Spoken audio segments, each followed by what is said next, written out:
Spags, I haven't done a show in like 2 days, and it feels like it's been an eternity. I don't even know how to do this anymore. I was going to say you haven't done a show since last year, but I think you actually have done that, so never mind. But the good news is the first Splash Play of 2022. It's going to be our annual new tradition, our 2022 prediction show, where you guys can get your picks in. We're going to give ours. We're going to review them all at the end of the year. We're also going to talk some Week 17/Week 18, review the best ball lineups, including Pete's big finish, and also talk some more about playoff best ball. There's going to be a lot going on this show, so strap in and let's get to it.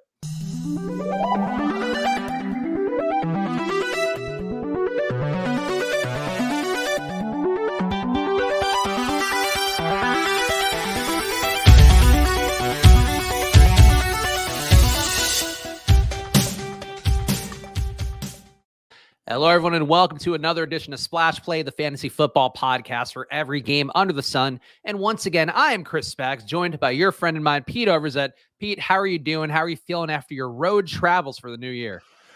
Yeah, I'm doing good. I was down in Miami for just a very quick trip, like 48 hours. The Owners Club was having their live final down, and a guy who won a trip couldn't go, and he offered his trip up to me, so I decided I'd go down there. Had lots of fun hanging out with those guys. Had a sweat on Sunday, which was fun, and then Saturday night got dinner with my buddy Patrick Laird, and that was very fun to see him in his Miami element as well. So yeah, it was a good weekend.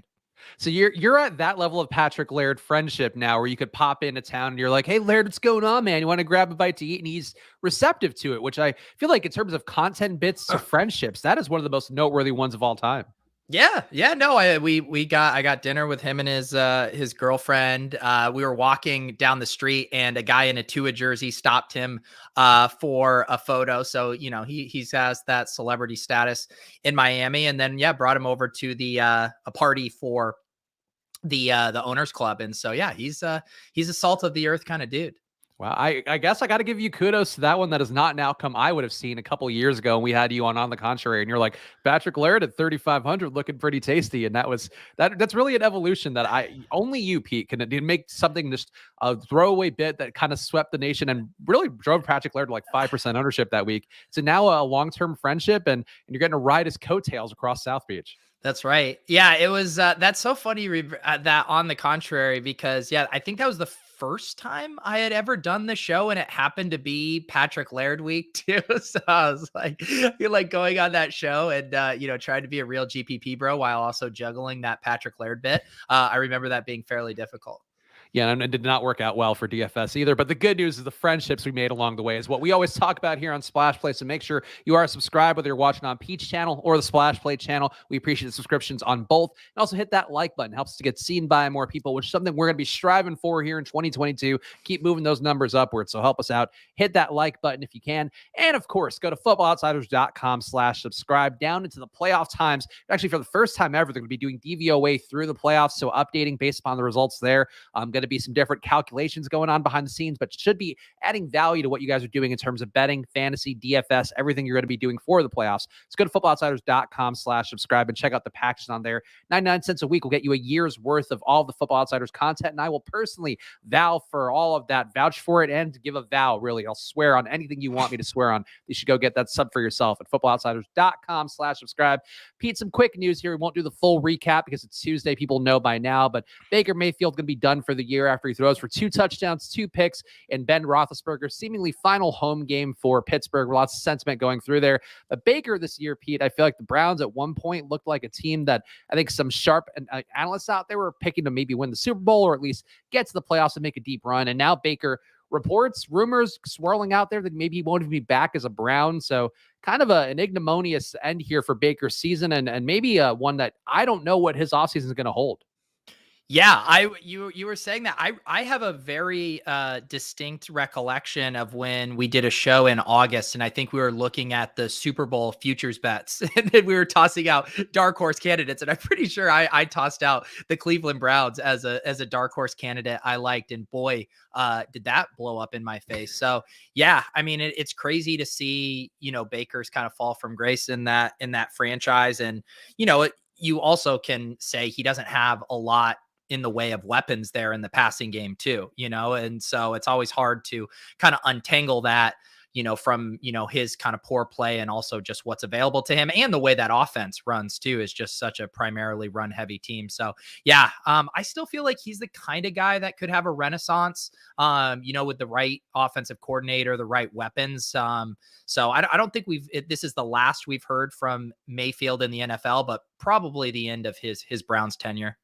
And certainly a guy, the injuries, I feel like they continue to add up for him time and time again. And at a certain point, you just can't point to that as an excuse. It just kind of is the player who you are. But I agree with you. Whether he comes back to Cleveland, I don't think we've seen the end of Baker by any stretch, but definitely tough if you are somebody that's had that stock in him and believed in him for a while. I think to continue to believe in him, if you're a Browns fan, I might get ready to put another piece of masking tape on the back of that jersey and get a new name ready to go.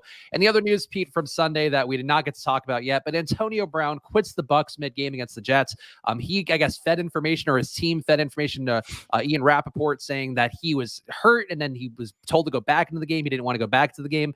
Bruce Arians denied that, said that he cares about the guy. Malcolm Gladwell was tweeting like, why are we just laughing at this guy instead of giving him emotional support for his mental breakdown, which I get to, but just a weird situation that I don't know how to make fun of at this point. Antonio Brown could do anything and I just wouldn't be surprised by it. He could bite the head off of a bat like a vintage Ozzy Osbourne's concert in a game, and I wouldn't be shocked. And I feel like this is kind of a sad end for a guy who I had way too much of on Sunday as well, Pete. I had like 50% ownership. It's like a legitimately difficult situation to parse. I feel like he's kind of been in the Kanye West territory too, where they do some of this outlandish stuff. And then, with AB, like he has done some truly awful things. So you can't always just use mental health as the scapegoat. And it's just like, oh, you just get to be a shitty person in all these situations. But because you're dealing with mental health, that's like your get out of jail free card. On the other hand, the dude is clearly working through some shit and having a hard time. So you want to be sensitive to that too. But it's like, it is hard to feel sorry for Antonio Brown through a lot of these situations. So yeah, that was super bizarre. I wasn't on Twitter much on Sunday, so I was just seeing it unfold on the TV and didn't know much of the context of what happened and what went down. But yeah, just a pretty insane last 2 years from Antonio Brown. I think it was this offseason, someone compiled like just a chronology of everything that he had done, from the frostbite thing with the Raiders, and even way back to when he had the one game with the Patriots where he scored like 2 touchdowns in his one game. I mean, he's just been on an absolute roller coaster the past couple of years. And it's weird to me too. And I think, I'll throw a theory out there. And again, we're talking a little bit out of pocket with this because it's sort of hard to talk about a guy who's going through these seeming mental breakdowns on a national stage. But I do feel like to him, like his issue, and you remember like the first 5, 6, 7 years he was in the league, he was just the guy who was out there with a jugs machine for the Steelers and was like working hard and working on his routes and like, didn't do anything that was outside of pocket. It was just like a quiet, good receiver, kind of like a Marvin Harrison. I guess there's some other analogies you can make there to tie those two together. But then, I feel like the influencer culture started to come up and he saw other people get more famous. And then he just kind of went off the deep end and instantly was like chasing that clout over and over again. And I feel like that's what we're getting now.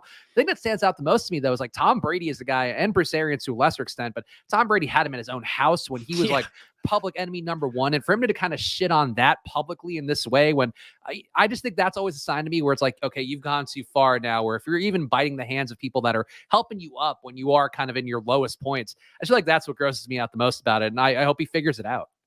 Yeah, and I remember back, I remember when I first started playing Dynasty football. I think the first year I played was 2014, and it was just when Antonio Brown, was really starting to kind of break out into an upper echelon wide receiver. And like there was lots of talk about him having, a Jerry Rice-esque career, just that his type of game could age really well. And even just seeing how well he could perform, just, missing part of the season, just coming back and immediately getting a 50% target share with the Bucs, or, 2 years ago, that game with the Pats where he just waltzes right into a new environment and just immediately can get open at will. And it's hard not to do the butterfly effect with his career and think, if his head was screwed on straight a little bit more, like there's no reason this guy couldn't have been, playing into the Larry Fitzgerald, part of his career and still being really successful. So it is a bummer. And I do remember those early parts of his career when he was breaking out for the Steelers. It was, he was a revelation and he was also, I think,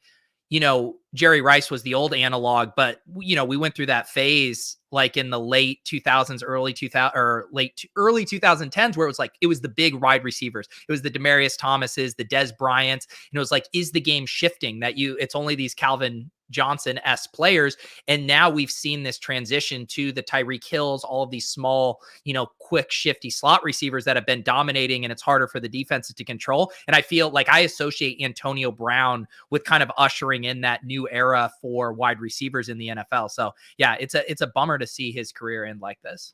Yeah, it's a good point. And I think your point about the smaller bodied guys kind of getting shunned to the wayside. And he really was somebody that working outside, was not just working out of the slot. He's got a ton of volume too, is efficient with like 11 targets a game as anybody you found. And I think it's kind of sad to me, like when these guys are so great and then you end up remembering them for the dumb shit, like Terrell Owens. I mean, that Super Bowl where he was there and was out there looking amazing. Like that's one that people forget because Terrell Owens is then doing, sit-ups in his driveway and crying over Tony Romo and all this stuff. And it's just a bummer. Like you got to remember these guys when they're at their peak. And I think it's one of those things too, Pete, like we're getting a little bit on the older side of things where, I've always made fun of the Bill Simmonses of the world and how they reference things from the 80s. But like, I'll remember the good times for Antonio Brown, but I feel like a kid who's now 10 years old will just be like, oh, that guy who was going insane. And like, I think Matt in the chat saying his son asking why he had his shirt off. Like that's what kids will remember from this guy and just think he's a maniac. And it's like, no, he was probably one of the most talented guys that we've ever seen play football.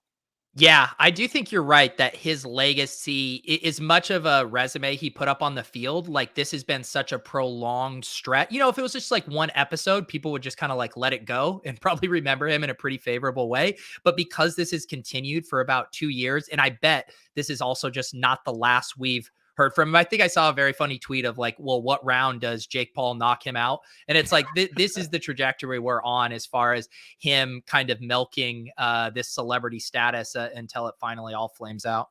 Yeah, so we'll see how that goes for Antonio Brown, and maybe the dirt's not fully on his career yet. He still was performing well this year, despite whatever that breakdown was, and missing some time because of COVID and fake vax cards and all of that. But it does seem like maybe he'll be in for the USFL or XFL reboots coming up in a few seasons. And Pete, I don't know if there's any other news that you want to hit on. I feel like there's so many things that we're going to talk about Thursday and Friday that we can just kind of wait and see how they develop. But I did have a question for you. You could talk about news if there's anything you just want to say to the people that you think is important to keep an eye on. But I also want to talk about your cash game bit because we are heading into week 18 and it's not a bit like you are actually just going to be playing cash games, but I don't remember how that started. And I'm sure it was a Swolecast thing that I just missed along the way, but news or week 18 cash game bit, talk about whichever you want. Yeah. Not a lot way of news right now. I think the big thing for this week is going to just be all the team motivation stuff, and that there's all kinds of stuff that's going to transpire with that. So I feel like that'll be a better Thursday and Friday conversation to see what teams actually have stuff to play for, who's starting, sitting. So yeah, I don't think we have to concern ourselves with it now. I don't know. I mean, it's not really a bit. It's just kind of for me, the last week of the season, yeah. It's just kind of the optimal time to pivot away from tournaments and kind of embrace the stability of cash games. So yeah, I have completely transitioned. I am no longer a GPP bro. I have been accepting head-to-head invites. I was just checking to see I have $543 in cash games already booked here on Tuesday, which seems pretty bullish. The Deposit Kingdom Weekly League, before it had been a single entry tournament, this week it is a rake free $10 double up. Top 200 spots. I was wondering if you were actually going to go that far, but I can't believe you actually did. Yeah, and normally more people have joined by now. Only 3 people have joined, so the road to 400 might be a little tougher, but I will get us there. And yeah, I mean, you can't pass up on a rake free double up, Spags. That is a core tenet of DFS that we always talk about here. If you got a rake free double up, you just got to get in there. I think we need to talk a little bit about best ball as well. And if you are watching on Pete's channel, hit the like button because I'm going to ask an uncomfortable question of Pete right now. So Pete, you have literally dozens of people on this channel, myself included. I'll say maybe even 100 people you've had on this channel over the course of the last year, doing best ball content, doing DFS content, doing fantasy content, guys who do season long only. The one guy you have on here doing chess wins $1 million. I thought was just hilarious. And I don't know Liam. I only know him from seeing some of your content, playing chess, learning from him and what his expertise is there. But winning $1 million and this guy's not doing regular fantasy appearances just made me laugh out loud that you have this guy playing chess and he won 7 figures when there's like 20 people who do that in a given year. Yeah. Yeah. And he had a massive best ball year. I mean, it's doing him a disservice to just say like he was like a casual guy who, does chess primarily, which I guess he does do chess primarily, but he was grinding the shit out of best ball this year. I'm pretty sure he maxed most of the contests. He was incredibly active in our Deposit Kingdom Discord. I know he's mixing it up with Herzig and Leone and really into the best ball game theory and stuff this year. So completely well deserved. And he worked his ass off on it and he has a very unique approach too to kind of how he builds his teams, willing to be contrarian, willing to kind of go against the grain and challenge, pre-existing kind of conventional wisdom about best ball strategy. So yeah, shout out to Liam. I did book him. We're going to do a show on Thursday. And yeah, I'm very humbled that my chess coach was able to win $1 million playing daily or underdog best ball. Good job by Liam, and I'll definitely watch that stream. And I think it's something to it too, where I know one of the founders at Edge Sports, who's one of the brands that we have at the company I work for, Champion Gaming, and basically it's their 20-year anniversary of their model that they created, which was the first NFL simulation model that looks at play histories and then sort of digests. It's a big part of the analytics debate right now for the NFL, but what you should be doing on a fourth down. A lot of the logic says, and a lot of the data says you should be going for more fourth downs than not, depending on different timing, stuff like that. But the guy who founded it, one of our co-founders of the company, was a former backgammon guy. And I'm wondering if there's something where, like DFS, a lot of these guys were poker people, historically, and Pete included. I actually came across one of your videos, Pete, of you doing the man's character, playing Jennifer Tilly. For some reason, it popped in my YouTube Rex, and I was like, yeah, I'll watch 5 minutes of this. And you played with my former podcast co-host Smitty in that too, which I didn't realize. Yeah, no, I've met Smitty a few times because he did some stuff with Bales, and so when we were out in Vegas a few times, I got to hang out with him. Yeah, that was a fun table. Smitty and I were kind of the we're more the nits, because we were like sitting down with like 1,500 or 2,000 at a table where Jennifer Tilly like literally just puts a rack of $30,000 of chips like on the table. We're like, okay, yeah, we're playing different games right now. No, the only rack she's putting out there. Am I right, Pete? Hey, fuck. But I think it's interesting though that these people come from chess, from backgammon, like Frank, our founder, one of our founders. Like I think there's something to that where if you're like an Othello player out there, you're playing some game and you just develop that part of your brain in an interesting way. I think the crossover to fantasy is probably there in a way that people give more credit for. And it's probably, I'm sure there's somebody out there who's actually done this research and maybe even some medical journal actually covered it in a more meaningful way than me just saying it on a podcast. But I do think there's like a left brain, right brain thing where if you just have general game theory strategy, you're going to be better at these things. And I'm just going to say that for anybody out there who's like really good at Sorry and is like, I need to do something else, play DFS. Yeah, no, I think you see that across a lot of stuff, from poker to DFS to best ball to chess. I mean, these games and just having your brain be wired in a way to solve puzzles, comes in very handy. I'm not that kind of person. I think like my brain isn't like wired to just be able to view any new puzzle and solve it. I have to like really dive into it and understand that one specific puzzle and put a lot of time in. But there are some of these guys whose brains are wired to just look at each new thing and immediately go into problem solving mode. And I'm definitely jealous of those types of people. Yeah, maybe a reason to try to develop those skills in the off season. We're going to be doing this show all year long as we did last year, and we're going to find some different angles. But for you guys out there, if you're just looking for something to do outside of football in the off season, in between best ball drafts, maybe try to learn chess, learn something that just flexes those muscles in a different way. And it wouldn't be surprising if you got a little bit better results. I think we should do a playoff update and then do the best ball draft. Pete, does that sound smart to you? I didn't put Welcome to the Family on the calendar today because it's Tuesday, and I think that's quite frankly just a Monday show. Yeah. We can give our Italian friends, a little break. They're still kind of, hungover from the holidays as well. That's true. That is, we do go hard on the limoncello in the Italian community. And unfortunately, that's how it goes. Dane saying was top 20 on the Pokemon Showdown over under. So I guess Pokemon doesn't translate quite as well.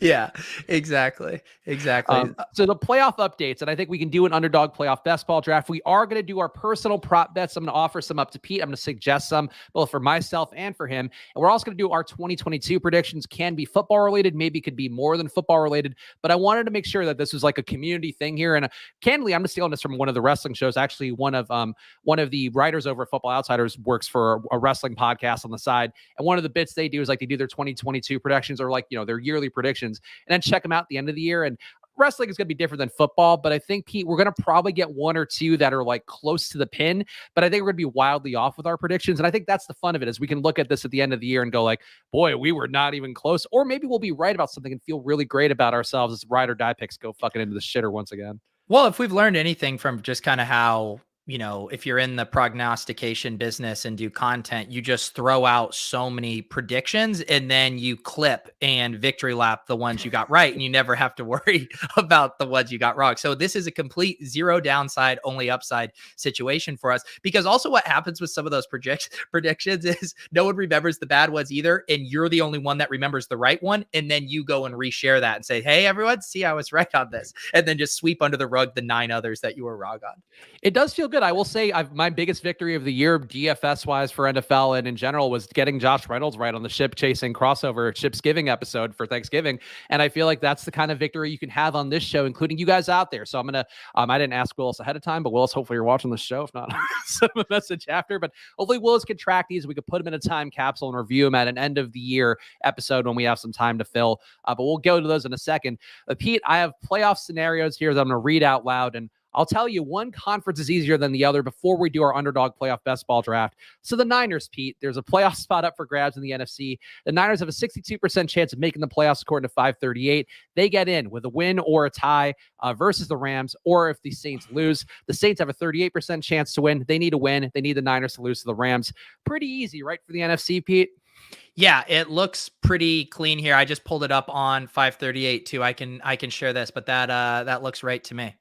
Okay, and then the AFC is where things get weird. So the Colts have an 89% chance to make the playoffs according to 538. They get in with a win versus Jacksonville, so that is the main thing. They could also tie. They could also get a Chargers loss. They could also have Baltimore-Pittsburgh tying. They could have a Chargers loss plus a Pittsburgh loss plus a Miami win.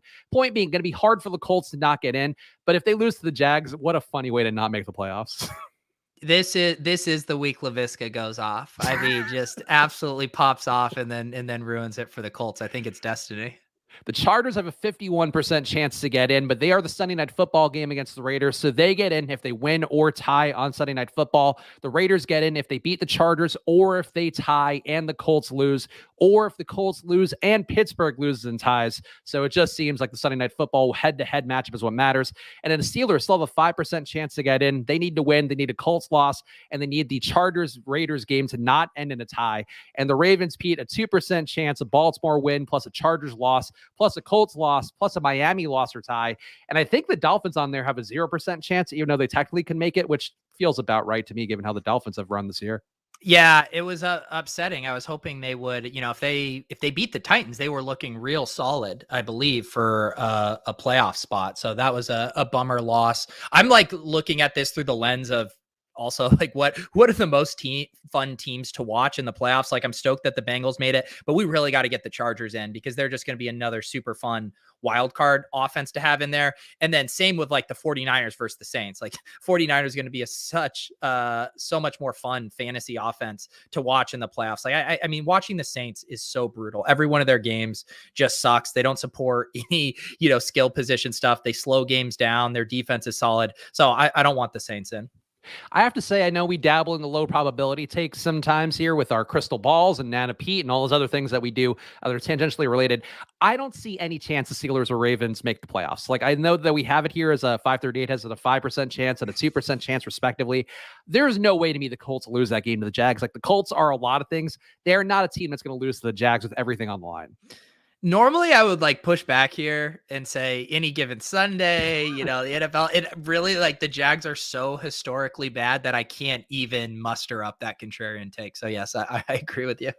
Yeah, and then in the chat, we also see it's Mookie saying that, yes, there is a hypothetical where if the Colts lose, the Raiders and Chargers could make the playoffs if they both tie and then basically just kneel down the entire game, which, again, like a really weird outcome, but that would be interesting because football coaches don't have it in them to do that. But I feel like if you had Rich Bisaccia and Brandon Staley putting their heads together, Brandon Staley in particular, an analytics guy, like, do you think that would be the funniest NFL game ever? They just kneeled down over and over again because it didn't matter. It would honestly be incredible. I would be riveted to watch that play out. And it is funny too, because I brought up a hypothetical on ship chasing. Maybe it was 2 weeks ago or last week, where Some of these teams, like if there was an element to a game where the coaches went and met up at the half-yard line or the 50-yard line before the game, and they each wrote down on a paper how many quarters they would like to play.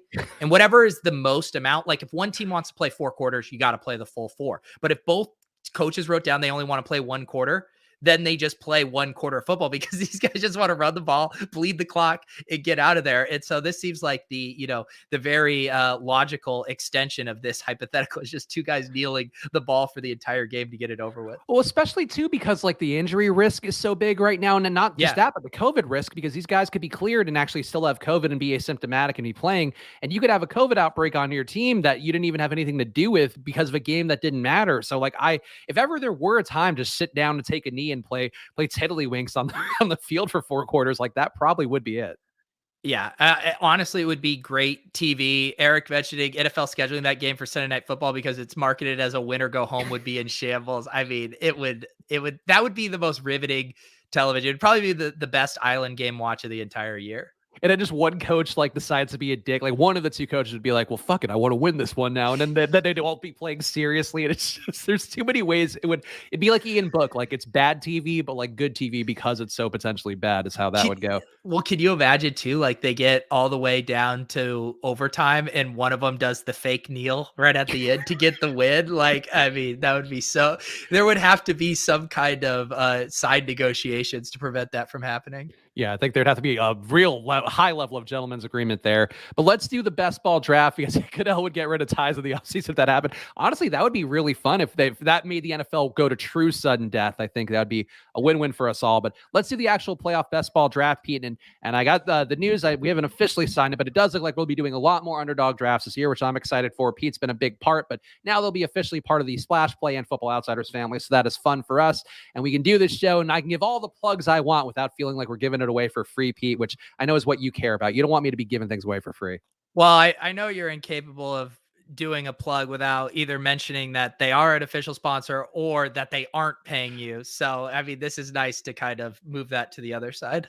It's a big moment for me for being able to finally merge my passions with mild paychecks coming to my employer, but we're excited for that to be a part of it and lots of fun stuff coming that we'll be announcing in the next few weeks for Football Outsiders and Underdog coming up. But let's do a playoff best ball draft. And I guess, can we give the people too, like an update here on how many entries are in the smaller one? I think the mitten.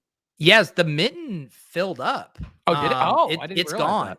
Yeah, I would bet like this same dynamic played out over the summer where they launched BBM, then they launched the puppy filled. They held out for a little bit, I think, to kind of push some more entries toward BBM, which is the gauntlet in this scenario. And my guess is they're going to drop another mitten here pretty soon. But today, you guys are lucky. You know, normally I'm a little stingy with our, splash play drafts. I don't, $5, but Spags, we're feeling a little flush, this holiday season. No, not that flush. Not that flush. The gauntlet. I think it's funny that the big mitten is somehow more expensive than the gauntlet. Like a gauntlet definitely would cost more than a large mitten. Yeah. The gauntlet, I think, is just the flagship name for the contest that they had last year too. I like it. I mean, it still fits. Thanos certainly made the gauntlet more powerful than a mitten could ever be. I'll admit that. But maybe a 2022 prediction, Pete. While we're waiting for I guess it filled really fast. Never mind. 2022 predictions. I think they should be not limited just to football. I think they should be like 75% football, but I think we should keep an open 25% for general world predictions from you or I or the people out there. All right, I'm gonna be like I often do on the show. This is gonna be coming off the cuff because I didn't. I'll make sure to spin up some global warming predictions for that segment. Because I have one good one that's people are not going to be thrilled to hear, but I have one that's not the nicest prediction. But I want to get in the mix. I think it's going to be right, and I want to rack up some victories. I did win ride or die picks this week, by the way, Pete. I don't know if you caught that. You probably did not. No, we can just kind of move on. And low ball too, I think, because Julio Jones didn't play. That's bullshit, Julio. It's absolutely disgusting. It was honestly, we both had really good low ball lineups this week, which, poor Pat Corrine came on the show. We're just ready to make good lineups, ready to have a fun time, give real analysis. And we came in and fucking shit the bed all over that low ball lineup. Yeah, we did. we really did. Maybe we can pull that up after this draft. All right, we are on the clock. Okay. So we can't do Niners. We got to not go Niners this time because we've gone Niners every time we've had a draft. Yeah. Do you want to do Tyreek? Let's do Tyreek. Yes, let's go. Let's try to get some Chiefs in. Yeah. Because I think we have Kelsey too in our other ones we did. So I feel like for me, that is how I like to do best ball drafts. Try to get different looks than what I did the last time I did one. Yeah. And then, the playoff best ball format going on here. As we talked about, maybe there'll be another mint, maybe there won't, but go check them out over at Underdog. And a lot of fun here. And these go a lot faster than the full form best ball drafts, as you might have seen by watching the show the last few weeks. Yes. This can certainly happen. The turn will often go Kelsey Mahomes, but I don't think that dynamic precludes you from taking Tyreek. I think what it does, I mean, it obviously you're not super stacking the Chiefs, but I think you can still pick Tyreek with another Chief later and having the Chiefs as a 2-part of your whatever stack you end up with. And we all know that Byron Pringle's basically Tyreek Hill now anyway. Yes, exactly. It happens once or twice. Jamar Chase at 5. Yeah. You know, I don't think it's egregious, honestly. A little bit of recency bias, I would say, perhaps. Yeah, but you're okay. Hang on, we're back up again. Yep. So we could either pivot to NFC. We can stay in AFC here. It does seem like just Diggs or Taylor and just figuring it out from there makes the most sense to me. I think I would go Taylor personally. Yeah. So again, who knows? He might not make the playoffs with all that high probability for the Steelers and the Ravens. So I think ideally just my snap take on this construction would be like, we should probably try to do a 4 side from the NFC, and then do like a 4-3-3 and try to either get 2 or 3 Colts and 3 Chiefs, or like a 4-2-2-2 would be probably the other thought if we go with 3 sets of 2 from the AFC. But we're going to have to start to make kind of like a concentrated bet on an NFC team here that we think can win the Super Bowl.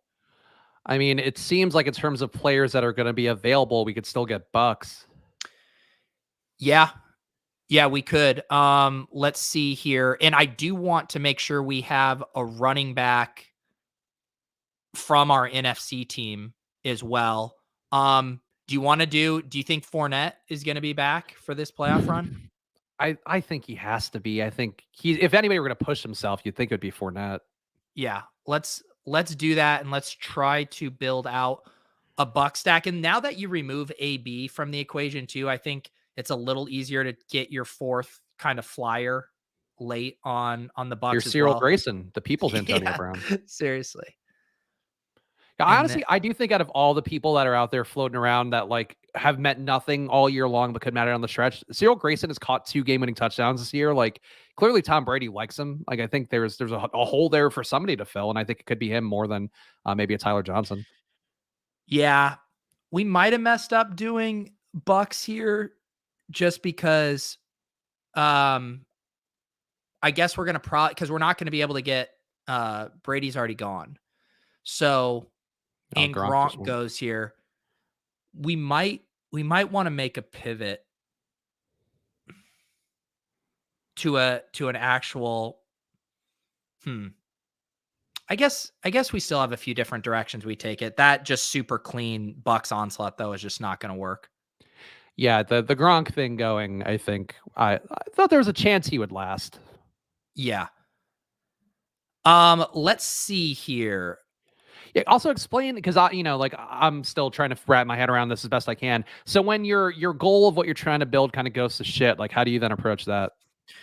Yeah, I mean, we're not going to get the same build. I think we're still just going to stay really concentrated on a couple of teams, but there's a few things like we have to get a quarterback that we want to play for the Super Bowl. So I think that's part of our strategy. We can backdoor. Let's see here. We have 9 seconds here. What do we want to do? We're just running out of time, so I'm just going to grab Pittman just before I forget. So building up some Colts, that's fair. Yeah, and the thing, if the Colts make a run, like they're so heavily concentrated through Pittman and Taylor. Um, but we can also we just need to figure out what we're doing on the NFC side. Yeah, Paul V saying when your goal goes to shit, draft cheap Chargers. Eric saying when your build goes to shit, go for the min cash that has some upside. So Yeah, that is the thing. I mean, it's just I'm just like wired to not bring myself to just it is the smart strategy. If you can't build a juggernaut, then you're just trying to get out of round one in advance. But I still want to try to build a team that could theoretically win. different approaches here, and again, go try them out for yourselves on Underdog and see some different I ones. I say we pivot to Arizona and try to play them as our other NFC team. Okay, I accept that. I'm willing to go. I feel like you're winging it on the fly here, and I don't want to get in the way. And I think Christian Kirk, I'll never have an issue of getting to at this point as Arizona's wide receiver one for sure. Yeah, and the other nice thing, so we can get Kyler. There's going to be another one of those random wide receivers if we want. Chase Edmonds is available. Antoine Wesley. Yeah, geez, seriously. At this point, we're going to be left again. Cyril Grayson might look like a real prize at this point with what we're ending up with. Yeah, yeah, and that's the other thing too with those, like, because I mean we're probably not on the trajectory to like grab a really scrub dude on our Super Bowl team just because we haven't been able to set it up in a super clean way. I think the Cardinals though could be an exception for that. Yeah, and Yeah. we have Ertz as an option as well. Yeah, I think it's a reasonable play, and yeah, I think they're certainly a team too that people are going to be off the scent just because I'm running cold down the stretch, and that's the risk you got to be willing to take in a big tournament like this. Eric also asking, is it one or two teams advancing out of the gauntlet? Is I presume it's still two. The gauntlet is two, I believe, right? Or no, it's the opposite of one of them is two and one of them is one, and now I can't remember. I'm sorry, guys. I have cash game brain. Sure. Yeah, that's all right. Where are we going now? We should probably Kyler? just lock up Kyler, right? Yeah, I think so. We're gonna need a. So let's now back this out. So we have 6 picks. So we have 7, 8, 9, 10. We have 4 more picks. We probably, so basically what's going to probably happen is we end up with 3 Cardinals and then done with Tampa. We'll just use Fournette as a one-off. So we need one more Cardinal, one more. I guess we could end up with 4 Cardinals if we want. I mean, I think if you're going to go all in on them, they're a team that's probably got lower rostership. So I think. Yeah. So Gauntlet is 1. Okay. Let's see here. And Mitten is 2 apparently. So that Yeah. makes sense. I think Ertz is probably our best bets with this Cardinal stack here. There's no, I mean, you wouldn't say, yeah, you got enough at running back. Yeah, I think Ertz would be the move. Yeah. I feel like the James Conner touchdown thing, like, but we have Taylor and Fournette. I don't see the point in taking Conner at this point. Yeah. I mean, and I feel like at this point too, if I was adding one, I'd rather just take Edmonds and just, I don't know. I'm always just willing to bet against the kind of the injury return stuff. Okay. The other thing we need to figure out here is what other Chief we want to take, because we still want to be live for an Arizona Chiefs Super Bowl as well. I mean, I wouldn't be opposed to a Pringle or a Robinson. I probably would not go Hardman. Yeah. I prefer Pringle. Did Pringle go though? Did he? Oh, someone did take Grayson. Oh, wow. Okay. All right. See, Cyril Grayson rocketing up the boards. Damn, someone did take Pringle. All right, we're on the clock, so we're gonna have to figure this out. I do think also we could include, I think just going Edmonds here, and then we're done on the NFC side makes sense. Mm-hmm. Yeah, Paul V is saying we need an RB for our Arizona Kansas City Super Bowl, so that should be Edmonds then. Yep. But yeah, because we're good on, well, now with the Arizona side, we're basically playing Arizona to the Super Bowl, and then we're good right now with Indy. And we need to add, I think we just go a third Colt and a third Chief. Well, it's probably still going to be available as T.Y. Hilton. Yeah. Dude, that touchdown catch he had was pretty sick. Yeah, he's got a little bit left. Like I don't know. I think his numbers don't look that bad this year. He's just not running as many routes. Yeah. Which probably a wise move given what we know T.Y. Hilton. Let's see who's left here on KC. Yeah, Hardman or Demarcus Robinson. I mean, Robinson's really fallen off. That got gross fast. The other thing last week. we could go. I don't like that though. Fuck. Let's see on Indy. Pepe Sylvia saying Gore. Go to Derek Gore. I think I'd prefer Pascal to Hilton. Are you okay with that? He does run more snaps generally. I think I wouldn't be surprised if Hilton picked up more in the playoffs just because what else are you playing for? I'll let you get one of your olds on here. I know how much you like these. He's still fast. Yeah, he still got it. Yeah, Robinson got the second most wide receiver snaps this week. I haven't imported snap data, but I do recall that he was. You want to do Robinson? I think so because he's also like the big body end zone guy. So like he's the one they might go to a little bit more. Whereas like Hardman, basically does the exact Tyreek things and probably now the Pringle things too. Yeah. Oh, I know it wasn't to T.Y. Hilton's Silas. This was just tossing Spags a bone here. I will say it was one of those savvy veteran moves because he didn't even go for it. Like he could tell that he was just hoping for a tip drill there, standing behind them waiting. And that's the kind of experience that matters in the playoffs, Pete. Yeah. So I don't love this team, but I still think it accomplishes our goal. So you would never take a second QB? I don't think it. I think the situations where you take a second QB is obviously if you get one that has a bye. If you have the Packers or the Chiefs, and then you obviously need that to get out. But for the most part, I think it's less optimal to take a second QB. Interesting. All right, so there's some feedback in there. And again, go play in the playoff best ball drafts on Underdog. They are a lot of fun as we enjoy doing them on this show. And now is about that time, Pete. And I think we got to do our 2022 predictions. I'm actually going to offer you the prop bets first. And we can then, I think, leave 10 minutes at the end to do our predictions and take some from the chat as well. And again, mark them all down as best we can. Personal prop bets. I'm going to offer one to you first. And you can decide if you want to take this action or not. I think... this first bet, I don't know how this would go then. My prop bet that I'll offer to you, Pete, I think you're going to be over 20K subscribers by the end of 2022.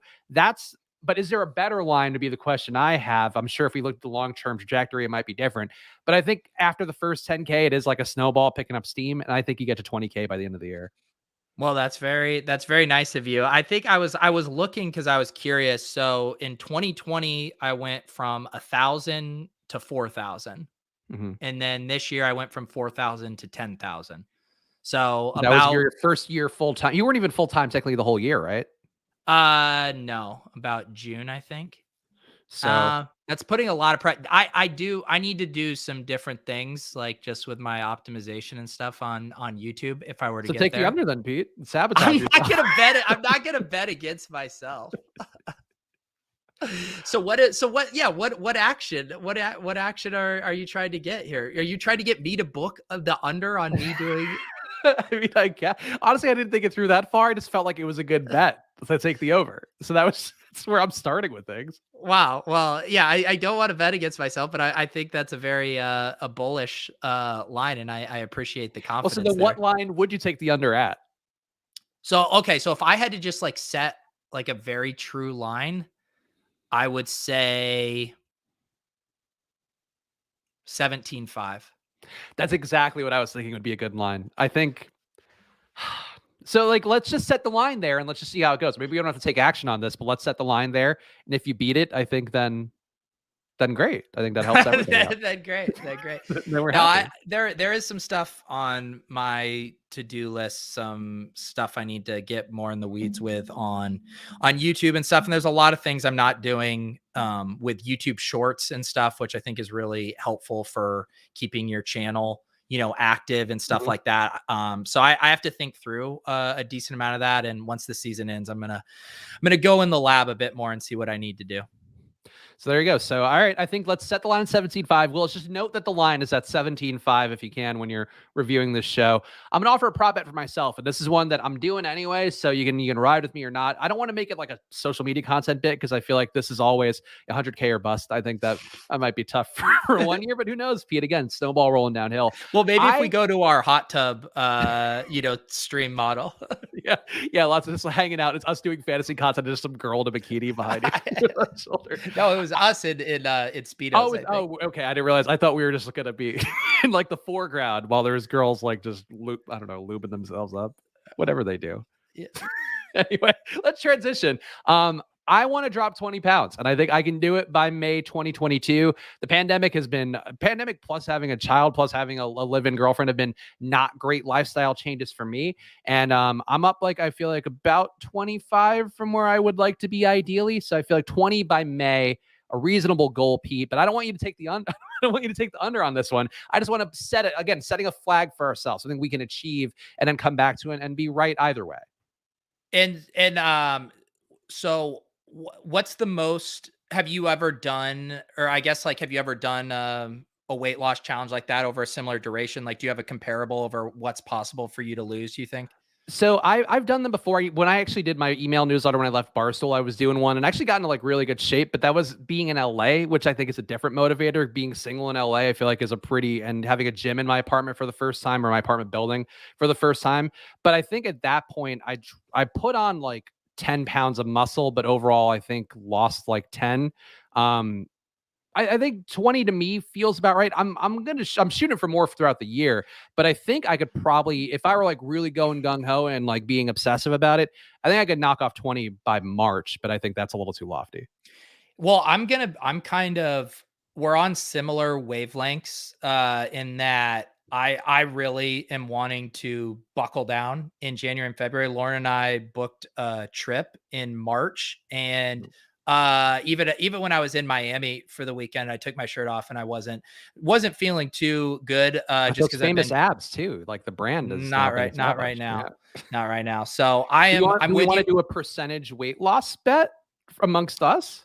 Yeah, we could do something see my weight, it doesn't really change It could a just be you ton. putting on Like a little my more muscle, right? Yeah. right. Basically, I've lost muscle and it's gone to fat. So then when I flip that, the weight doesn't change enough. But I think my big thing for a prop bet is I'm planning, and I even hate putting this out in the world because then I have to commit to it, but I'm planning no alcohol for February. Oh, okay. Well, going with the short month is a smart move. And what's the February month? Oh, is that Black History Month? Sure. What now I'm terrified where you're going with this. It's the short month. It's the one that got the screw job in terms of the amount of days. But Steven, I lost 110 pounds. She moved to North Carolina. That is a quintessential Rodney Dangerfield style joke. It is. It's a very good one.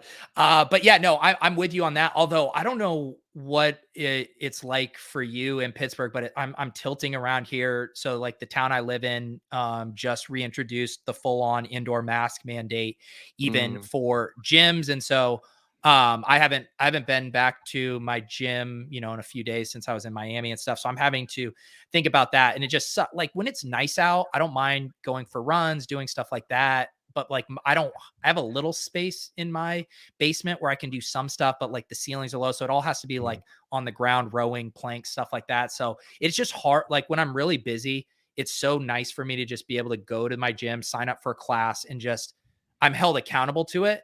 And now, the past 2 days, I haven't worked out since I've been on my trip. I said to myself, I have to do something today, but I don't really want to go to my gym and do a workout in a mask. And so I just have to figure out what I'm going to do. So these prop bets are good because I need something to hold me accountable. So we'll do the splash play bodybuilding competition for the off season show schedule, and we'll schedule that one for June or so. Yeah, maybe here's a good one that I think maybe we could do. I need I want a pull up one because I do have the pull up bar. Okay. Right I've now, always been terrible at pull ups. I think right now, completely cold, I could do 8 to 10. So maybe something like 20 straight pull ups or something would be a good prop bet for me over the next 6 weeks or something. All right. Well, let's I think we need to think this one through. I think let's put the plug in this one and come back in a week and think of like what's a good like full body proof of concept that you've gotten into good shape workout that not just we could do, but maybe we can give to the people and then they can test themselves at home because I feel like You know that's what? It's funny you mentioned that because I did see our friend Justin Freeman. He had put he was trying to create almost like a fantasy league version of this out. hmm. And I'll show you here. I'll screen share his tweet because maybe there's something along these lines that we could collaborate with him. He said, considering ways to gamify weight loss health often to or open to input from competitors, thinking of fantasy event format tabbed on either weekly or monthly, 30-minute exercise points, fasting, you get 2 points. He has full day without liquid calories, 10K plus steps, a cheat meal loses points. You get points if you do reading or listening to audiobooks. So there might be our own way of like tweaking this or getting in on this where we could assign some like points for certain things, and then we could check in each week and update how many points we're getting. Okay, I think I would support that. And Justin, certainly one of our friends who I think we can steal his idea. He has previously been an ombudsman for Splash Play, so I think he wouldn't mind being a part of this. Yeah. Let's reach out to Justin and see if we can make this steal his bid and So make it ours. well, so here's the thing, Carlos. Well, first of all, you do this stuff with friends that you trust, and I did a $500 bet with Davis last year where it was a reading daily bet with meditation, and you're just on the honor system. This is all about bettering ourselves. If you're actually trying to angle shoot someone to win a $500 self betterment prop, then like I think I need better friends in that case. That is a good way to look at it. And also, Carlos, to be clear, Carlos recommending that we get some testosterone and trend. To be clear, I'm willing to take whatever drugs anybody out there wants. If you got any Mark Wahlberg style drugs that, the ones that are really just going to work for the upper body in particular, I'm all ears. Carlos, I'm going to say this really nicely. You don't have to do it. You don't. This is for people who do want to do it. You're fine. Paul V saying run the slims. That's such a good joke. Honestly, Justin needs to steal that one, I think, and make that the off-season brand. Yeah. One other prop I'm going to throw out for myself, and this is one, and it's not really for myself. I just feel really good about where things are looking. I think my little incoming son, Luca, going to be born hopefully the second week of March. I think he walks for the end of 2022, Pete. I think it's usually about a 9 to 12 month window. I think we got an early starter, and I think he's going to be walking around by the end of the year. I imagine how, like, if you actually had money down on this, and you're just like, I need this fucking kid to walk. Buddy, let's go, dude. Always standing 5 feet away from him, just encouraging him to move. Your girlfriend's like, he's like, that Luca needs to go to bed. And you're like, no, God damn it, he needs more walking practice. He just stood up slightly. He moved his head in a way that indicated he was about to come up. We got 1 more hour of work left. I feel good about my odds of this one. He's kicking like a demon in her stomach every single night. So I think that's got to bode well for moving around. But let's move to our 2022 predictions, Pete. I think the prop bets, maybe we'll circle back on these in a week or so, and then we can figure out an action plan for after the NFL season ends. But I got 2022 predictions. I want the chats ones as well, so feel free to drop them in and we'll read them as we go. I'll start with the football one though, Pete. Yeah. I think the Titans lose in their first playoff game. So if you were to grade these predictions, maybe we'll do it like ride or die style. What kind of is that, like a 1, a 3, or a 10 pointer for a 2022 prediction? I mean, I think by definition it's probably a 3-pointer. What do we have an update on Derrick Henry? Is he going to be back? I think they're just still talking about him maybe being back and being available. Because to me, that's like a pretty big part of if they're kind of able to get the full band back together. Where basically, like, this is what I'll say. If they have Derrick Henry back, I think it's probably a 1-pointer, or sorry, a 3-pointer. Mm-hmm. If they don't have him back, I feel like it's just more of a 1-pointer. They've kept winning without him. I mean, I just think they're the paper tiger. I know with Football Outsiders, DVOA wise. No, I agree. Yeah, they're like the worst DVOA team to be a potential number 1 seed, I think, since they've been tracking DVOA in 1983. So there's a lot of bad things for the Titans. The Titans fans do not want to hear that, which I get. They've overachieved at every turn. But I just feel like, to me, they are a team that they're everything that I think we think they are. And that's just a team that has been phenomenally well coached, playing their hearts out. But that's not enough in the playoffs. Yeah, so like who would be their most likely opponent right now? Ooh, that's a good question. NFL, because they would have the bye. It would be, I think, the Chargers Raiders winner, I think, would be, because they would get, if the 3 seed wins, the 3 seed goes to the 2. So they would get the lower of the seeds, right? So Yes. they could be looking at Bills or Patriots then, right? They apparently still have, according to ESPN, still have an 80% chance to be the number 1 seed. They Uh, because they play the Texans in week 18. yeah. Yeah, I'm with you on that though. I think my guess is that they will probably be like a 2.5 or 3 point favorite in that home game, because of the home field, but it'll probably otherwise be a pretty even spread, would just be my guess. Yeah, so they're probably playing the Chargers, the Raiders, or the Colts if they are the number 1 seed. And none of, I mean, assuming that one of those teams advances, I guess. But I um, think, yeah, I mean, right now the Bills and Pats are 4-5, so I think it would probably be like Bills versus Titans, like Bills on the road at Titans, like even the Bills might be a 3 point favorite in that scenario. I don't know. yeah. All right. So yeah, look, I'll put that prediction out there, Pete. If you Yeah. have one you want to try to trot me on, or I was thinking of different formats here, but I think at this point, let's just give our predictions and see if any of them land. I will say the Bills win the Super Bowl.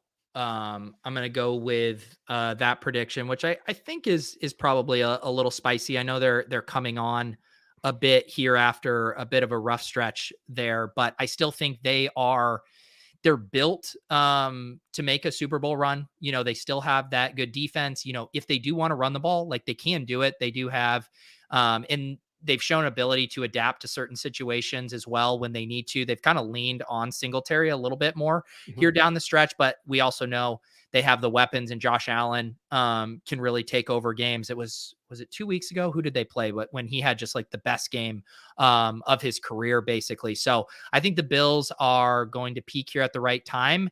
And I think, like you said, Titans a bit fraudulent, Chiefs a bit fraudulent. I don't think the Patriots have enough offensive firepower to win a couple, straight playoff games. So I'm going to go with the Bills as my prediction here. Okay, and also a quick shout out to Willis in the chat, of course, our accountant who's doing great work for us, saying that his daughter walked at 8 months. So I think now the bar has been set. Now Luca's got to be moved around by 7, otherwise I'm an asshole. Yeah. That's Now how it you goes. guys are just down to, you guys are going to turn into full on Tiger Woods' father, like expectations here. Look, if he turned out to be Tiger Woods, both in terms of slaying Perkins waitresses or career earnings, I'd be happy with it. I Hard got to know which one would make you more proud too. I think equally. I think if he's making $20K a year slaying Perkins waitresses, I think maybe not so much. I think that's a different lifestyle choice. Here's one for next year. I think this one, maybe not a 10-pointer, and it might be a classic 6 or 7-pointer. I think Tua Tagovailoa does not start Miami's 2022 season opener. I'll give you 10 on that one, because I think he will.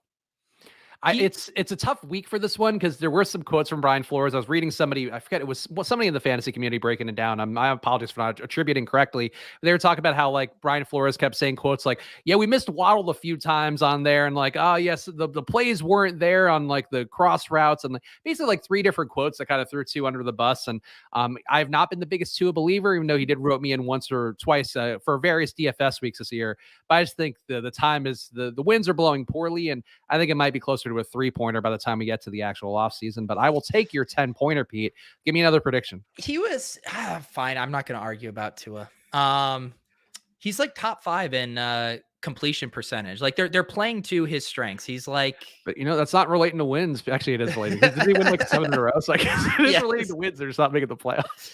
I agree with your general premise that like he's not like cemented as the franchise quarterback, but I also don't think the leash is quite that short right now.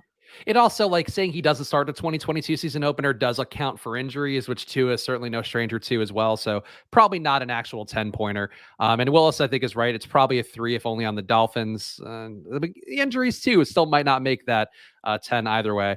Give me a prediction, Pete. Let's see here. I will do one.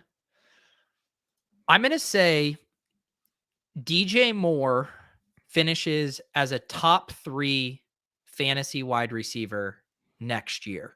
I'm not quite willing to go like super, super crazy, but to me, he kind of starts to check the boxes of like the Stephon Diggs season a couple years ago, Cooper Kupp season this year, where really talented wide receiver. No one kind of questions what he's like as a talent level, his prospect profile, all this stuff, but has just had a really rough run out with quarterback play. I think the Panthers improve their quarterback situation next year. I don't know exactly what that will look like, but that's why this is a bold prediction. But I think DJ Moore's value holds strong, and he delivers in a very big way next year. You can make the case that he could have gotten there this year. Like, it probably just took Sam Darnold being healthy and not having that backslide that he did. But all it really probably takes is a Deshaun Watson trade or whatever, a rookie coming in or a new head coach. Like, there's a lot of different pathways, which I think is a 10-pointer, but it's like a smart 10-pointer because there's enough variables that could stack your way. Here's one that I will go, which I think has to be a 10-pointer. And this is not meant as a personal affront to you, but it's going to come off as one. The Jaguars, I think, will make the 2022 playoffs, helmed by a non-Laviska wide receiver who goes for 1,000 yards and 10 touchdowns. And I'm keeping this broad because I don't think the wide receiver rookie class is supposed to be that good. Could be DJ Chark. I'm just saying they're going to make the playoffs, and it's going to be on the back of somebody who's not Laviska. You love just making these predictions just to get in digs. Do you can't really think that the Jags issue is Laviska? I mean, get out. The Jags problems I don't run think so much deeper.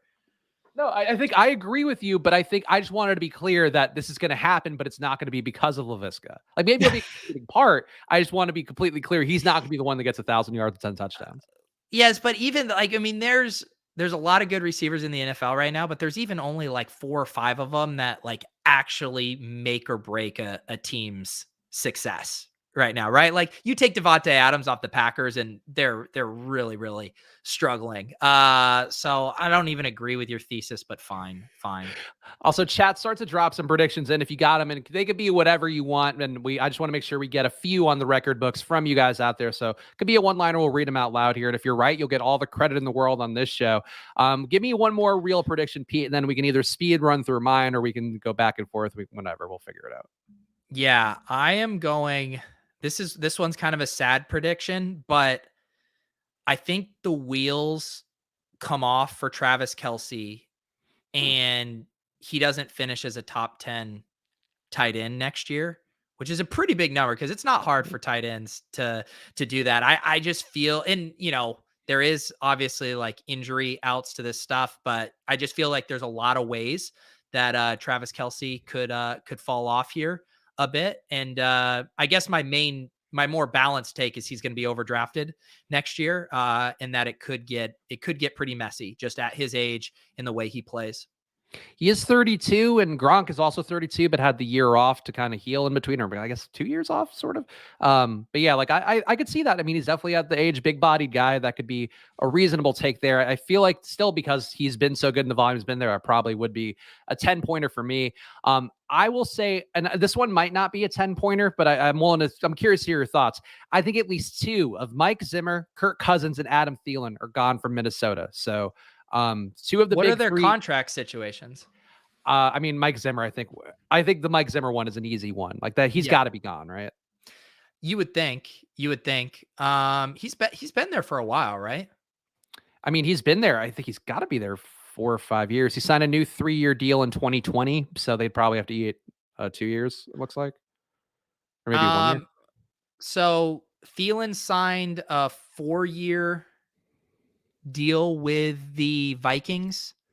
So I'm trying to look at the because I mean, you have to know what kind of cap hit. I mean, it would be a pretty big cap hit to get rid of Thielen, it looks like. Kirk Cousins, they'd have to eat 1 year. He's on the hook for a $35 million base salary next year with a $10 million bonus that'll be assigned to it for next season. That is, I'll give you a 10-pointer on that, because looking at this Adam Thielen contract, I don't see any way they get out of it, and I can't imagine teams lining up to trade for a 31-year-old Adam Thielen either.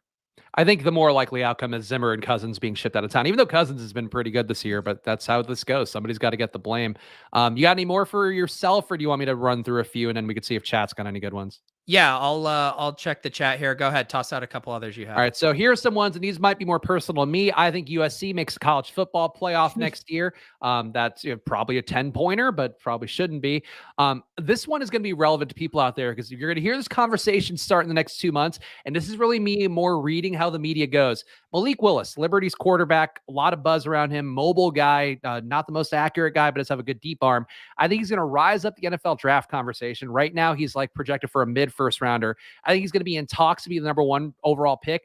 And then what's going to happen, Pete, is the internet's going to start shitting all over him after the Super Bowl. They're going to be like, he's inaccurate. Nobody should be picking him. He's going to end up being the guy that waits in the green room too long and is there till the end of the first round, beginning of the second. Because I think that's how the NFL draft goes. Somebody has to take that fall, and I think it is going to be, unfortunately, the exciting African-American QB as it is like every year. There you go. I'll do a kind of a general prediction from our realm. I will say that one of these sites, most likely DraftKings, gets their shit together with like a true, really well run peer to peer sports betting competition. And it captures everyone's attention and gets everyone way more excited about sports betting in a way that hasn't happened yet. And DraftKings has tried it a few times. There's been some issues. They haven't even like publicized it that much, but I still feel like this whole thing, and this also doubles with more and more states getting legalized sports betting to pull this off. But I'm hoping and predicting that we see some inventive sports betting contests that look basically like DFS GPPs. And I think that could be the next really big thing if they can actually execute it. I think so. This is something that I know we talked. I don't think I'm talking out of turn with work stuff because other people have had this idea too. But like I think a fantasy league where you're just picking against the spread every week, even if that's what it is. Like I know people have done that for dating back to college where they have like 20, 50 people leagues where they're all putting in money.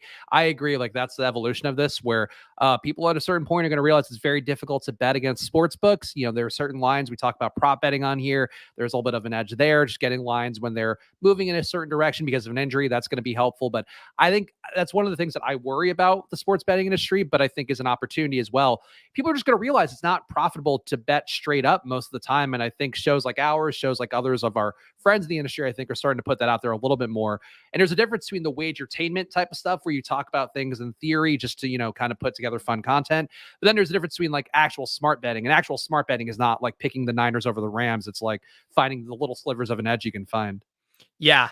And I think maybe similar to that prediction, like I think there also is going to be, we're going to continue to see way more like NFT meets sports betting and DFS type stuff, like, the Owners Club. And I know DraftKings has talked about how they're going to be trying to launch some NFT style DFS games. And I think the possibilities of it are really cool. Like what Owners Club is, they're doing a contest for playoff best ball where you get these packs and then you mint your lineup and then you can go and trade. You can either have that in the contest and try to realize the prize if it's doing well, or you could go and sell it. So imagine if like my underdog lineup with Bime for that was heading into the finals yesterday or on Sunday, and we're screaming up the leaderboard. And there was a point where I thought we had like a 15 to 20% chance to finish first.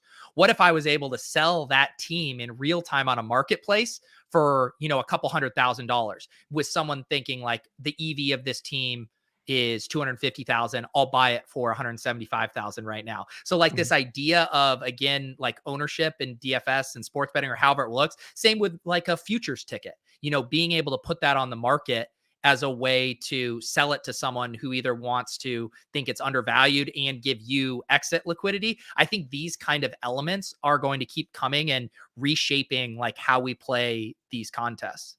Yeah, Willis saying it's like bet swap. I was thinking about like prop swap. I don't know if they rebranded and it's the same thing, but I agree. Like the blockchain does offer a lot of opportunities for you to have ownership of your bets and then, have people be aware of them and be able to buy them off of you and be speculative like they are with NFTs and some of the other stuff out there. So I'm with you on that. I think I want to read some of the ones in the chat, but I do think too, like the NFT thing. And I know, what's his name? Ricky Sanders is one of the DFS guys. I think works for Elite now.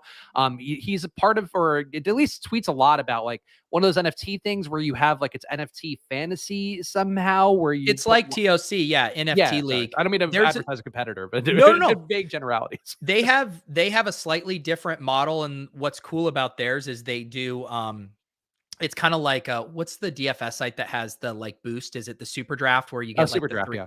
Yeah, so they have the players, but then there's certain cards that have like a 3x score boost, a 2x score boost, and stuff like that. So there's an added level of game theory with that one. Yeah, there's going to be some interesting things develop there. And read some of the predictions here. It's Mookie saying either Fields or Lance finishes the QB1 next year. Ooh, I'm really curious this week to see if Justin Fields has like the really big exiting the season game against, I think they're playing Minnesota this week.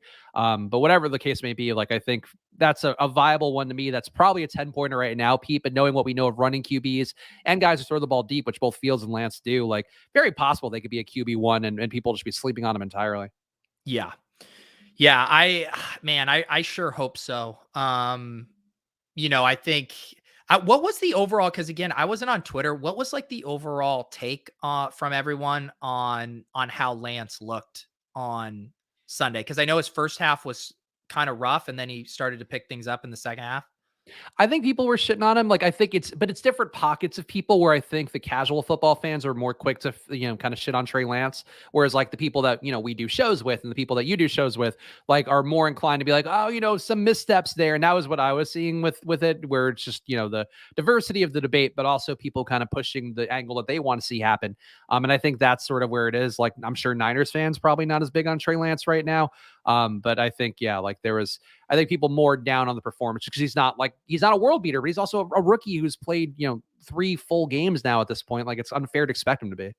Yeah, I think that's going to be a big kind of decision point for, 2022 fantasy leagues, dynasty leagues, best ball, like how you approach this crop of rookie quarterbacks. And because you're going to be able to get some extreme discounts on these guys. Like you think where we were taking Trey Lance this year as rookies, like he was screaming up into the, late ninth, early 10th round in some of these drafts. I'm guessing he's going to be a little cheaper than that, especially if Jimmy G kind of continues to perform and the team doesn't, show a lot. So yeah, how we handle those rookie QBs, I think is going to be really interesting. I do agree with that general thesis that one or two of those guys, I think will kind of bounce back and be an extreme value. And Greg also saying Malik Willis, who I talked about, the Liberty QB coming out, is going to, again, you're going to hear a lot about in the next few weeks. He's going to be the guy that people target around 10 to 12 who ends up disappointing, a la Trey Lance and Justin Fields. I feel like in some respect, Pete, that's just the circle of life here, just hyping up rookie QBs for them to disappoint and then eventually be good, you'd hope.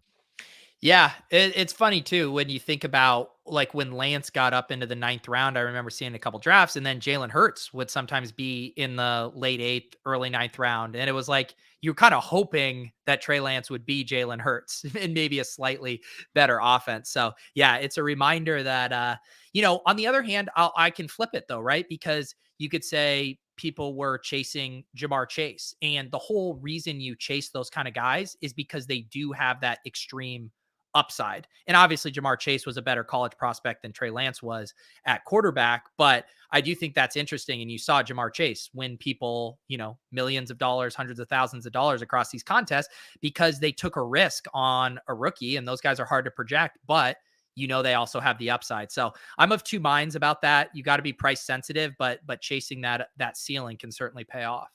All right, anybody in the chat want to get your picks in, drop them in the chat now because I'm going to read through these, and these are official entries because I'm reading them out loud.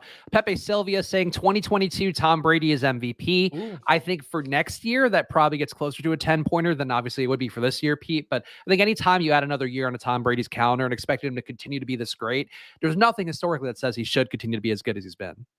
Yeah, I think that is going to be a 10-pointer. It is so scary to bet against Tom Brady because he just keeps coming and coming and coming. And who knows, like if they continue to get this, like, every free agent wants to just go sign there as their chance to win the Super Bowl, and they're just kind of able to continuously beef up.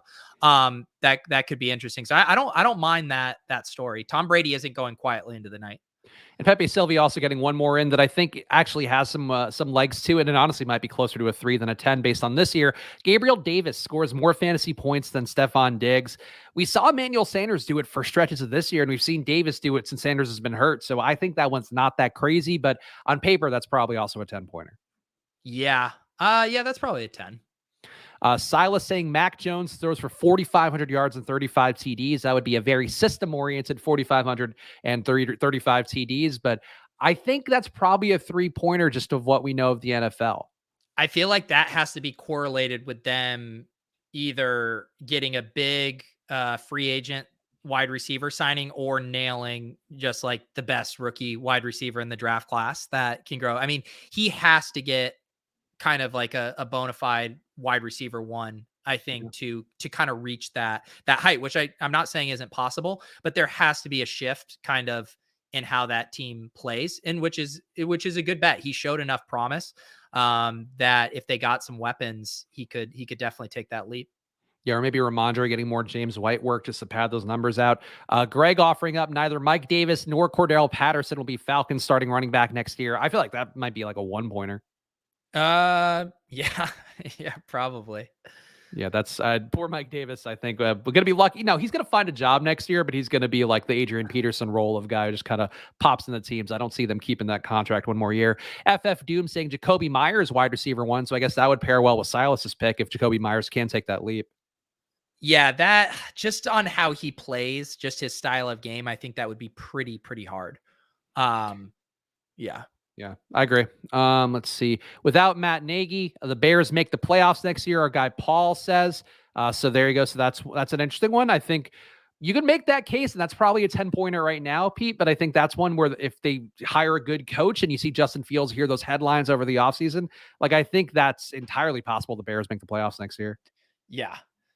This is a fun one from Paul. 3 points that Big Ben plays one game for another team next year. I think that's probably a 3-pointer. Maybe, yeah, because the most likely is they call him up just like they call up Phillip Rivers, or the Saints call up Breeze and he says, "Hey, I'm golfing," or forget about it. But I could see Big Ben, wanting to kick the tires, but he looks so bad where I have a hard time envisioning it. Even those other guys kind of went out a little bit more on their terms, where with Big Ben, it just feels like he's riding it. Yeah. Wheels fell off. I would agree. I also, and I know this is kind of weird because he's not like a personable guy, but like Ben getting money from somebody from TV networks, given that's just what they do for famous QBs now, like he's got to get an offer from like a CBS or something, you would think. Yeah. Yeah. I don't know. I hope that isn't the case. I don't really want to watch Big Ben on a show like that, but sure. He's not the most charismatic, but neither is Drew Brees. And he's on Sunday Night Football every night now with his new hair, his fucking plugs all over the place. Other ones to read through here just to make sure everybody can get their stakes in. We got the Fields Lance take from It's Mookie out there. But Justin saying Baker is a Saint, Rodgers stays in Green Bay, Russ goes to the Browns, and the Giants forfeit the right to play with a quarterback. I mean, if all those hit, Pete, that's an easy 10-pointer. Yeah, you can parlay these into a 10-pointer for sure. Rondale Moore, 100 catches for FF Doom, and Mr. Unlimited gets traded to Miami and wins his first MVP. Are we talking about literally Pitbull? Or no, he's Mr. Worldwide. Who's Mr. Unlimited? Mr. Unlimited is Russell Wilson. Oh, he got Mr. Unlimited. You remember that video? Okay. Yeah. Mr. Worldwide, I would like to see. Yeah. MVP on Miami. And Pete, my fun prediction is that, and this is just again me doing the media thing. I know the media pretty well. We do this show. Obviously, it's not real media, but I've been around this game for a bit.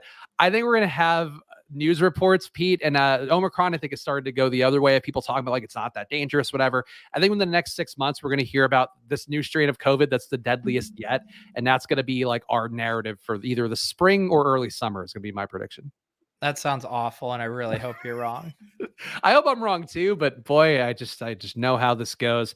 Anything else? Oh, Blake Jarwin has more fantasy points than Dalton Schultz next year. That's an interesting one from Willis. That's a sneaky 10-pointer, I'd say. Yeah, that is an interesting one. I mean, I don't know. Yeah, I think that's I think that probably, it's probably like a 5. Yeah, because the smart money is definitely on Schultz. That's an interesting one. Yeah. All right, so there we go. So there are your predictions. If you want to get any more, tweet us at Splash Play Pod, and I'll see if we can figure out a mechanism to get Willis the predictions on there, or to get him onto a sheet. We don't need to make Willis do everything, but go ahead, give us your predictions, because I want to be able to circle back on these and I'll laugh about how correct we were or how wrong we were. All that. Drop in the Deposit Kingdom Splash Play chat as well if you want to get a flag planted if you're hearing this show after the fact and you couldn't watch it live. But make sure to follow at Splash Play Pod, because the shows keep on going here through the playoffs. Follow at Peter Peter Overs at Fawak or Spags. Subscribe and like all the videos on Pete's channel and the Splash Play channel. Pete, anything else you want to say here? Apparently, Justin saying that there are new variants of COVID that are looking looking worse. So I'm already winning. I already won this prediction game for us. There you go. What do I got? We're doing Club Top Shot tonight at 9 p.m. And then what is tomorrow? Wednesday. So we'll have Swolecast. Maybe I'll unveil my cash game shell on the Swolecast tomorrow. Ship chasing tomorrow night. We're going to bring on Drico from the Deposit Kingdom Discord, who won $100,000 on the FFPC best ball contest, and celebrate some of those wins. And otherwise cash game week rolls on. Gonna have some shows later this week.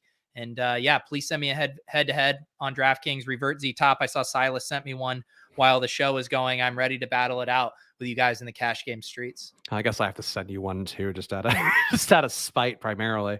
I need those Spags bucks. Oh, God damn. Well, we appreciate all of you guys hanging out with us. Come back Thursday, 2:30 Eastern. We're doing the same Monday, Thursday, Friday schedule, I think, throughout the rest of the playoffs. So come hang out with us, and we'll be back with you guys then. So enjoy the rest of your weeks, and stay tuned for all of Pete's stuff coming up on the channel in the next few days. Bye, guys.